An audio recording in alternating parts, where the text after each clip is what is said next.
Hi everybody, I'm Corinne Blackstone and welcome to my craft room. I'm so happy to have you here today, and before we get started, make sure that you're subscribed here on YouTube. It's totally free to subscribe, and you can hit that bell icon. That will let you know every time I post a new video. Today's video, I'm going to share some of my most loved and cherished Cricut hacks. These are going to be hacks that you can use within Design Space and then also just with your Cricut. So I think you're going to pick up some really fun, brand new tips and tricks here. So be sure to stay tuned. I will link my first tips and tricks video down below. So this will be 5, and there might actually be more than 5. I really don't remember, but there's quite a few great hacks and tips and tricks to make sure that you can use your Cricut in the most efficient way, save yourself time, money, materials, all the things, and make sure you have successful projects. So let's go ahead and get started. Whatever we would do, we do it just for fun. You only get so many trips around the sun. For this hack, you can use any image that you want. We're just going to use this happy birthday one, and I'm going to make it pretty large so that you can see it really well. But what you're going to do is I want you to duplicate your first design. So like the whole design, go ahead and duplicate that.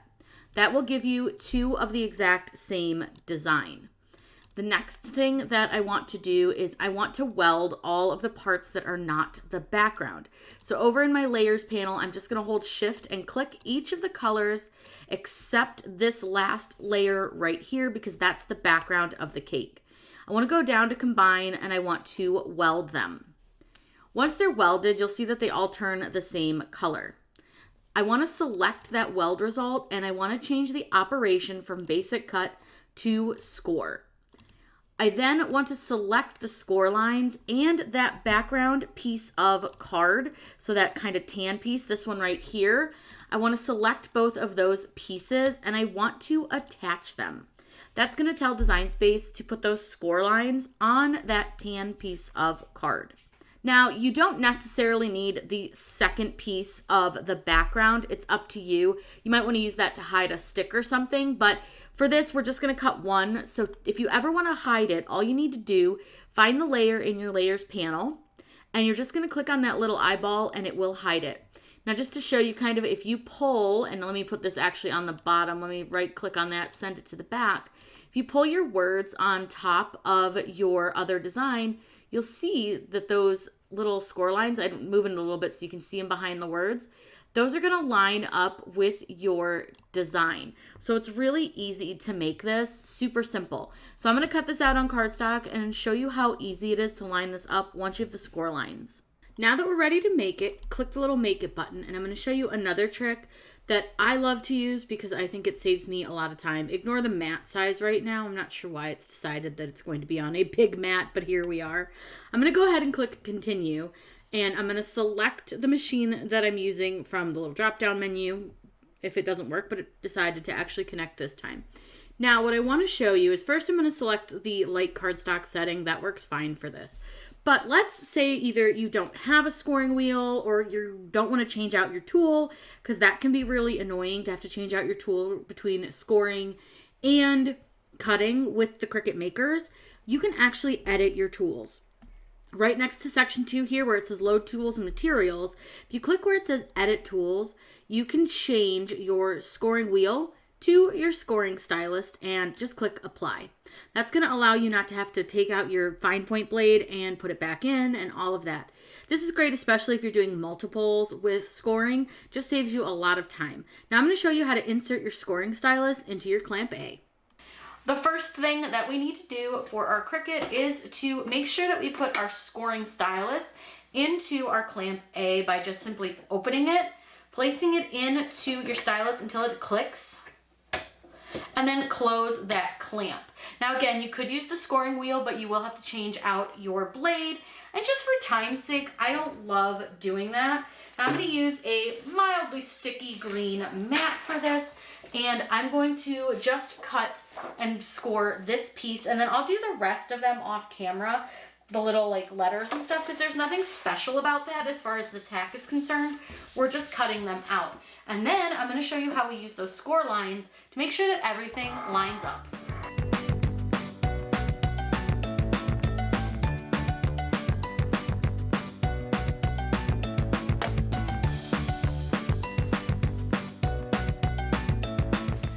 Once it's done cutting and scoring, go ahead and unload this. One thing I will recommend, because I've done it myself, is take your scoring stylus out before you do anything else, because I won't pay attention sometimes and I'll just go to close my machine and then it smacks the stylus and it's a whole thing. So just make sure you do that. I'm gonna go ahead and move my machine out of the way and show you how to unload this from the mat, because with cardstock it tends to curl really bad. So I'm gonna go ahead and roll my mat over and remove my cardstock from my mat with it on the back. And you can see here, so if I've done that, it curled a little, but that was my own fault. Now hopefully you can see them. It's a little tough to see, but there are score lines where each of those letters is gonna sit. I'm gonna go ahead and get the rest of the letters cut out, and then I'll show you how to stick them down onto your cute little card. Now there are a couple of ways that you can attach your design to the cardstock. One way is with some craft foam tape. This will give it kind of a 3D look. You could also glue it on with a glue stick that apparently wanted to run away. I recommend having some tweezers. It makes it a lot easier to place, especially if you've got little stubby fingers like I do. So the first one we'll do, let's go ahead and put on the little flame here. And another thing that you want to do is make sure that it's facing the right way before you place the glue onto it or the foam tape, because if you have it backwards, it's not going to fit. And that's just going to be sad for everyone involved. So I'm going to go ahead and cut a really small piece of this foam tape. And I do find that sometimes using the tweezers to place it can be super helpful as well, because it is, again, a really small item. So I'm just going to place that down.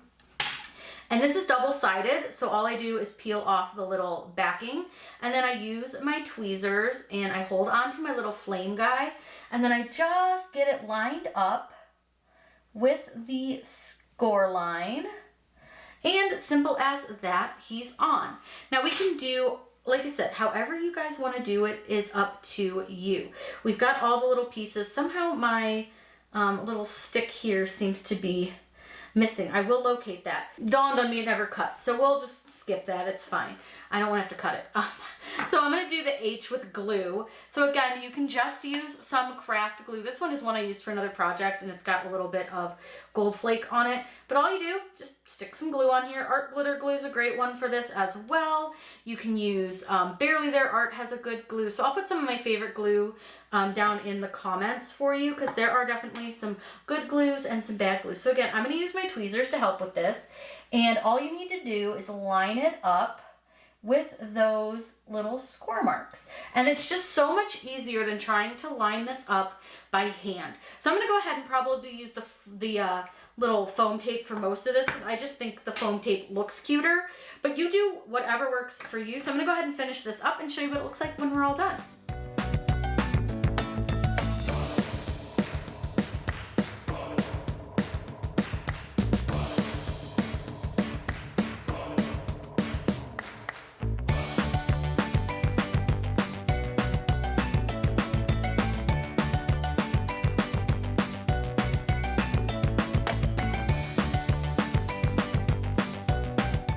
Here it is, all finished, super cute, and you can see the difference kind of between where the 3D letters are versus where that flat one is.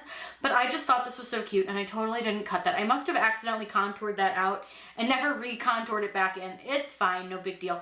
But this was mostly just to show you how much easier it is when you use those score lines to line up everything. Let's not talk about the fact that I made a mistake and the B is upside down, but like, I don't know, it looks fine. But this was so much easier with those score lines to line up my cardstock. This would have been such a hot mess if I tried to do it without them. So using a score line to create that little outline to help you line up your designs on cardstock is a great option, and I highly recommend it as one of my favorite Cricut hacks.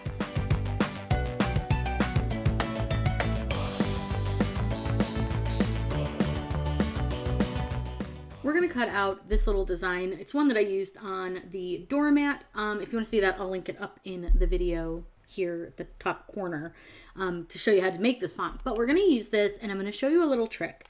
So if you're doing test cuts, or if you're not sure if your vinyl is going to cut through or whatever you need, I'm going to show you how to kind of make it easier, because when you go to the machine, sometimes, especially working with a small design like this or even smaller, the design ends up a little bit too far under the rollers, because I usually like to check like these little parts or even this little part in the heart to see how it cut. And those I can't really reach when the Cricut unloads the mat, and you don't want to unload your mat completely in case you want to recut it again. So a quick little trick is to just grab your design and move it down into the lower corner.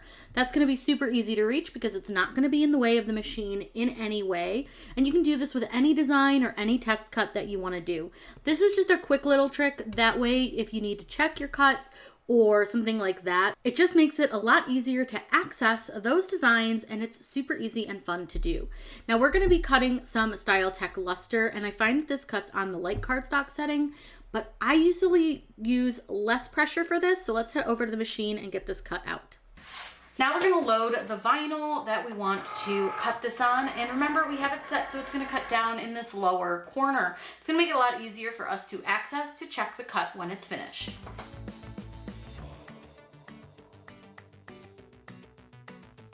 Now once it's done cutting, rather than having to try to peel away from up here to check the cut, our cut is down here, so we're able to check it a little bit easier by just being able to have full access to our design. It looks like it cut really well, so I'm going to go ahead and unload our mat, and I'm going to cut this out and we can weed it to just check that cut.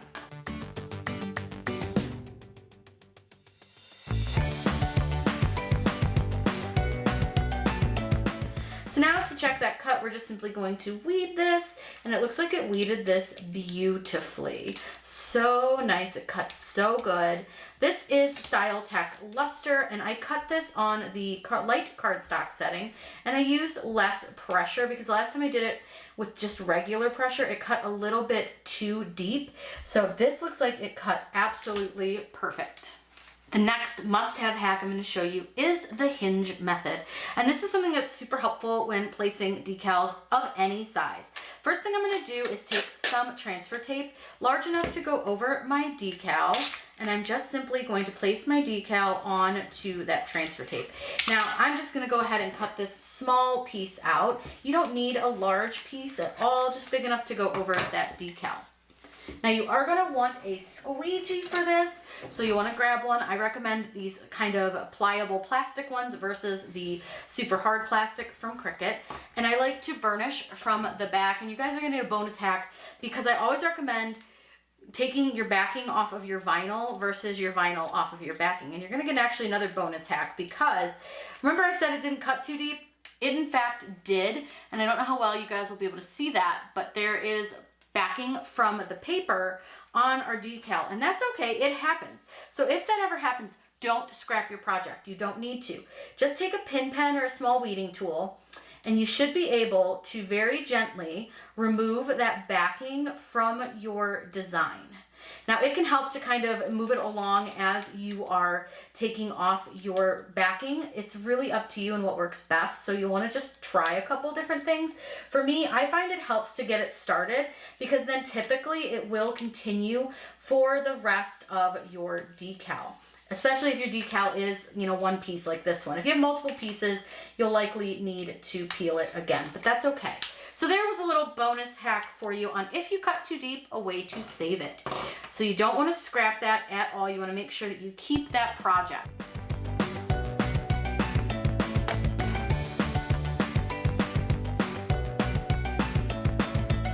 Now I'm doing this on a piece of black paper so that you can see the acrylic a lot better. But what I'm going to do is what's called the hinge method. Now I am going to bring my backing back into this because I do need it to be able to do this method. But I did want to show you, since I knew that it cut a little too deep, I wanted to show you that little hack first. So I'm going to go ahead and just stick this back on here and it'll be just fine. But what I want to do is I'm going to take a piece of painter's tape, and you can use any width that you have. I would recommend if you're using a small design like this, use a smaller width. But if you don't have smaller width, just go ahead and rip this down the center to create a slightly smaller width. Then you want to place this middle-ish of your decal. Doesn't have to be perfect. The next thing you want to do is line it up onto your blank. Now I'm doing this by feel, but you can really do it, if you've got a bigger blank, whatever you've got.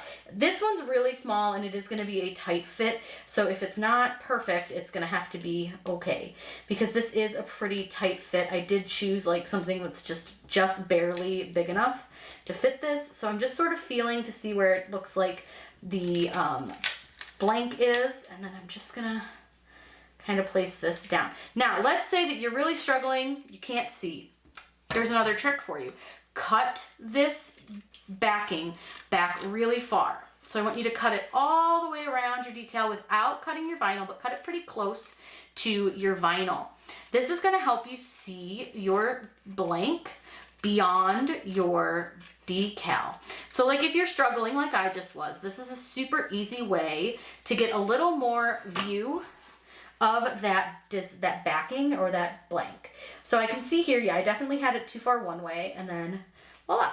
So once I'm happy with where it is on my blank, now I can take that painter's tape and I want to put it down across the general center of my design. Then what I want to do is I want to remove my backing, and like I said, there's a reason I remove my backing first. You don't have to, you can leave the backing on, but because I had cut too deep, I wanted to make sure that I removed it so that we weren't fighting with it here. Then remove just half up to where the painter's tape is located, and then I want you to take your scissors, and I just want you to cut the backing away from half of your design. This is great for small or large decals. You can do it with either. And then all I want to do is take my squeegee and lay my decal down on one side. I'm just going to go ahead and burnish it down. And you want to be careful since you're on the acrylic, just not to kind of scratch the acrylic. Then I want you to go ahead and remove your painter's tape, and you're going to remove it all the way across. Then fold your decal over to the other side with the backing, and simply take and lay your design down by pulling the backing off, and then just squeegee. Again, being careful because you are on acrylic and we don't want to scratch it. And I'm just going to go through and get that a nice burnish. You want to make sure you get that little tail. And then all you have to do is remove that transfer tape. And I'll take the backing, the protective coating off the other side so that you can see this really well. But look how fun. This is so cute. So let me go ahead and take the protective backing off. That's another little trick is if you're working with acrylic, keep the frosted backing on one side. It A, makes it easier for you to see, and B, it just protects that side from getting any kind of, you know, like scratching on it from your surface. But look how cute. It's super easy. Doing the hinge method is great, especially for stuff like this where it's like a very tight fit. Maybe you don't have a lot of room to work with, or you've got a really big decal.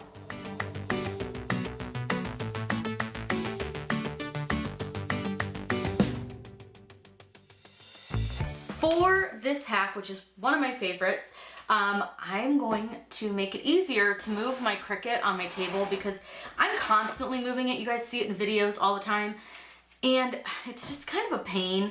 So let's go ahead and add something to it to help us out. First thing you want to do is take any tools that you might have out of the Cricut, like the pockets, and then you want to unplug the Cricut too, because we're going to flip her over and she doesn't like that. So what I have here are some wheels from Amazon. I will link these down below. I've used these before. I took them off originally when we moved because I put all my Cricuts back in the boxes and I wasn't sure if they were going to come out of the boxes or not. So I took all the wheels off of them and I kind of miss my wheels. So these are from Amazon. And they are this little cute pack. You get 8. Let me just pull out the wheels because you get a set of 8. You only need 4. You don't have to put a ton of wheels on these. And then you get the adhesive little pads that come with them.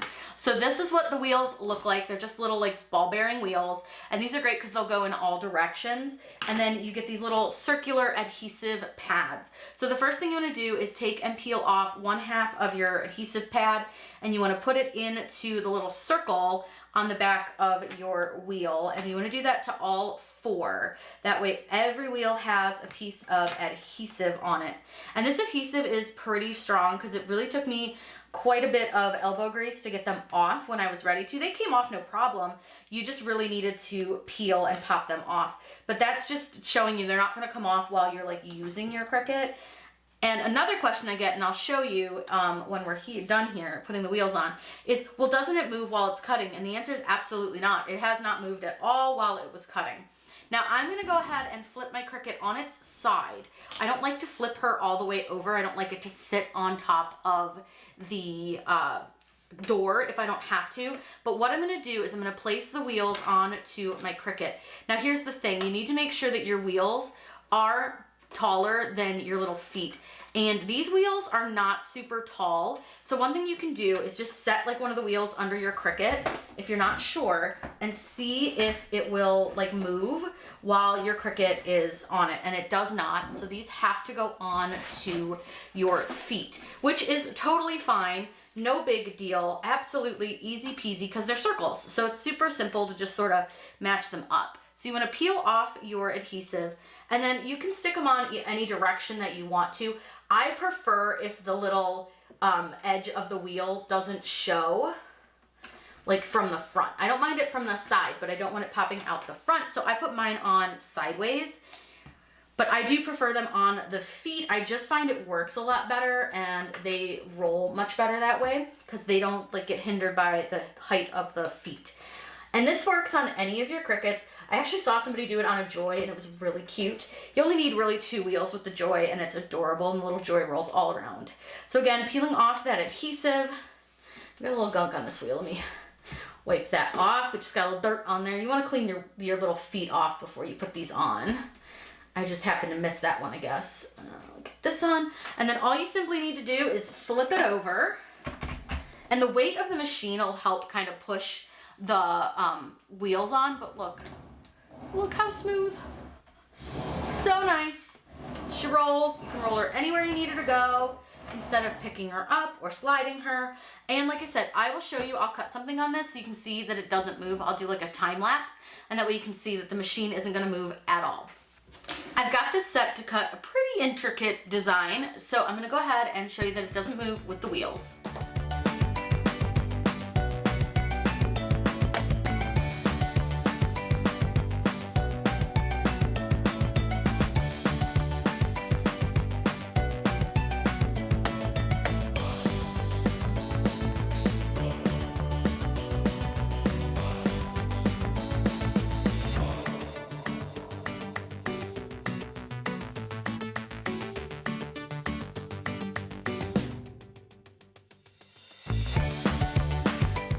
This hack has saved me so many times I can't even tell you. So let's say that I made this design months ago, which I actually did, and I don't remember the font that I used, but I want to use it for another project, or I need to change the word, something like that. But obviously I've welded it and I can't undo that. What I can do is very easy, and it's going to save you so much hassle. Over in your layers panel, select the font that you used or the text, the weld result, whatever it may be. Right click on it and scroll down to the bottom of this menu that comes up, and you'll see image info. Now currently I can't read what it says, but if you just hover over it, the little arrow goes away and you can see that the selected font that I used was Kayla. This is such a super helpful thing, and it really has saved me time and time again because sometimes you just don't remember what font you used. I'm going to take you over to another project to show you another option. This here was a design I made back in December. Now for this one, I actually used Unite.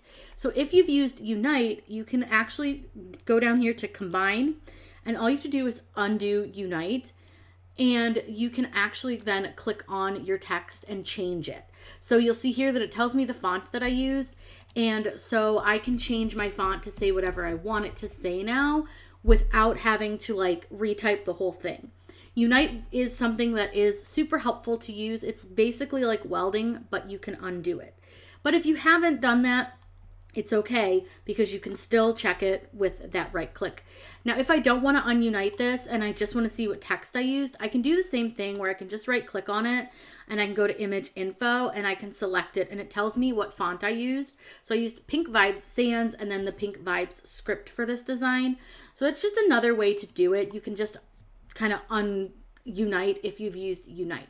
But there are lots of options, and this is such a time saver, frustration saver. It has really saved my butt many times. That's why I try to save every project I do. Even if I think I'm not going to use it again, I save it. You have unlimited saves here in Design Space. You can save as many of your projects as you want to. So I tend to save everything that I make. That way, if I ever want to go back, redo it, change it, or I need to make something similar, I can find it very easy in my projects. I hope that you guys picked up some great tips and tricks from this Cricut Hacks video. If you haven't seen my previous video, I will link it up above, and I will link it down in the video's description as well. You can find links to everything that I used in the video too down there, and I hope that you guys picked up some great ideas. Now, make sure to let me know, is there a hack that you use that you love that I haven't tried yet? Let me know in the comments, and also let me know which one of these was your favorite. I would love to hear more about that. I hope you all have a wonderful day, and as always, happy crafting!